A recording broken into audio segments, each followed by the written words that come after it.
Hello everyone, मैं doctor प्रगति गुप्ता और आज इस वीडियो में हम बात करने वाले हैं फीमेल्स की एक कॉमन प्रॉब्लम के बारे में जिसे हम कहते हैं वाइट डिस्चार्ज। अब जानना समझना ये ज़रूरी है कि वाइट डिस्चार्ज जो हो रहा है वो नॉर्मल है एबनॉर्मल है, क्योंकि नॉर्मली अगर हम बात करें वाइट डिस्चार्ज की तो अगर आपके जो नॉर्मल मेंस्ट्रुअल साइकिल का फेज़ है उस दौरान फीमेल्स में थोड़ा बहुत डिस्चार्ज होना नॉर्मल है, बट वो जो डिस्चार्ज हो रहा है, वाइट डिस्चार्ज हो रहा है, वो काफ़ी थिन वाटरी सा होता है और बहुत ज़्यादा स्टिकी नहीं होता, कंसिस्टेंसी नॉर्मल होती है, ओडरलेस होता है या बहुत माइल्ड सी ओडर होती है।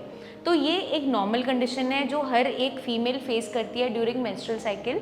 अगर हम बात करें जब ओवुलेशन के डेज होते हैं, ओवुलेटरी फेज़ होता है, उस दौरान अगर वाइट डिस्चार्ज हो रहा है या सर्वाइकल म्यूकस कोई रिलीज़ हो रहा है तो उसका नेचर कैसा होता है, एग वाइट की तरह। वो ट्रांसपेरेंट इन नेचर होता है, हल्का स्टिकी होता है, थिन सा ही होता है, बहुत ज़्यादा थिक नहीं होता। तो वो नॉर्मल डिस्चार्ज है जो ड्यूरिंग मेंस्ट्रुअल साइकिल एक फीमेल फेस करती है। पीरियड्स के कुछ दिन पहले वेजाइनल डिस्चार्ज होना, पीरियड्स के बाद का डिस्चार्ज होना, that is quite okay. But एक बार आपके ये डेज निकल गए, उसके बाद का जो मेंस्ट्रुअल साइकिल का फेज़ है उस दौरान अगर आपके वेजाइना में से कोई डिस्चार्ज हो रहा है जो बहुत ज़्यादा स्मेली है, बहुत फिशी स्मेल आ रही है, या उसका कलर बदल गया है, ग्रीन हो गया है, येलोइश है या ग्रेश है, बहुत थिक कर्ड लाइक है या कॉटेज चीज़ जैसा है, इस तरीके का अगर नेचर है वेजाइनल डिस्चार्ज का तो वो एबनॉर्मल में काउंट होता है, जिसे हम ल्यूकोरिया बोलते हैं। वो वाइट डिस्चार्ज आपकी बॉडी में कोई ना कोई इन्फेक्शन शो कर रहा होता है कि कोई ना कोई ऐसा इन्फेक्शन है जिसके कारण से डिस्चार्ज एबनॉर्मल हो रहा है। क्योंकि नॉर्मल जो वाइट डिस्चार्ज है जो बॉडी को चाहिए होता है, जो आपकी वजाइना को क्लेंस करने के लिए रिस्पॉन्सिबल है, उसको लिब्रिकेट करने के लिए रिस्पॉन्सिबल है, किसी भी इन्फेक्शन को प्रिवेंट करने के लिए रिस्पॉन्सिबल है, वो एक नॉर्मल कंडीशन है जो हर एक फीमेल बॉडी में देखने को मिलती है। बट जो हम एबनॉर्मल कंडीशन की बात कर रहे हैं जहाँ पे उसका कलर बदल गया है, उसकी स्मेल चेंज हो गई है, या वहाँ इचिंग हो रही है, कोई बॉयल बन गया है या फिर सूजन बन रही है, वो डिस्चार्ज एबनॉर्मल माना जाता है।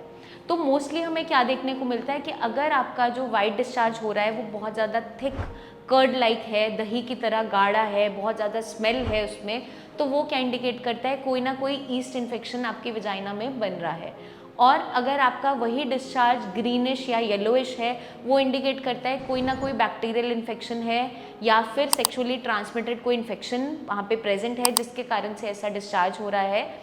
और अगर हमें ग्रेश इन नेचर देखने को मिल रहा है तो वो वेजिनोसिस का कंडीशन देखने को मिल सकता है। तो ये सारे के सारे एबनॉर्मल सिम्टम्स हमें कब देखने को मिलते हैं, अगर कोई बॉडी में इन्फेक्शन प्रेजेंट है। और लंबे समय तक अगर हम इसे इग्नोर करते हैं तो ये आपकी फर्टिलिटी को भी इफेक्ट करता है, प्लस आपकी जो पेल्विक इन्फ्लेमेटरी डिजीज़ेस है उसको भी क्रिएट करता है। मतलब कि ये इन्फेक्शन अगर आपकी यूट्रस तक, फेलोपियन ट्यूब तक ट्रैवल कर जाता है तो बहुत सी आपको कॉम्प्लिकेशंस झेलने को मिल जाती है। और कभी कभार जो ये डिस्चार्ज होता है ब्राउनिश सा या रेडिश सा भी होता है, तो दैट इज़ ओके। वो आपका जो होता है पीरियड से पहले या पीरियड्स के कुछ दिन बाद ऐसा रेमिनेंट देखने को मिल सकता है, तो उससे आपको नहीं घबराना। लेकिन अगर उसके बाद भी थ्रू आउट द मंथ ऐसा कुछ देखने को मिल रहा है तो आपको डॉक्टर को कंसल्ट करना इम्पॉर्टेंट हो जाता है, क्योंकि आपकी अगर रिप्रोडक्टिव हेल्थ अच्छी रहेगी तभी आपकी ओवरऑल बॉडी भी अच्छी रहेगी, प्लस आपका जो फर्टिलिटी इश्यूज़ हैं वो क्रिएट नहीं होते।